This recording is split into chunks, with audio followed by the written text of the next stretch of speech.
বলেন স্যার। অমলকান্তি আমার বন্ধু। স্কুলে আমরা একসাথে পড়তাম।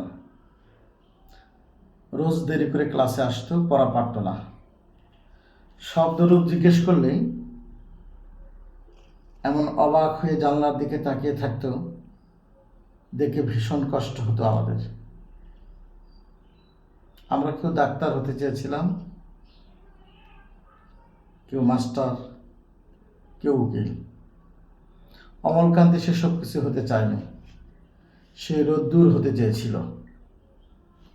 ক্ষান্ত বর্ষণ, কাক ডাকা বিকেলে সেই লাজুক রোদ্দুর, জাম আর জামরুলের পাতায় যা নাকি অল্প একটু হাসির মতন লেগে থাকে। আমরা কেউ মাস্টার হয়েছি, কেউ ডাক্তার, কেউ উকিল। অমলকান্তি রোদ্দুর হতে পারেনি। সে এখন অন্ধকার এক ছাপাখানায় কাজ করে। মাঝে মাঝে আমার সঙ্গে দেখা করতে আসে, চা খায়, এটা ওটা গল্প করে, তারপর বলে উঠি তো তাহলে। আমি ওকে দরজা পর্যন্ত এগিয়ে দিয়ে আসি।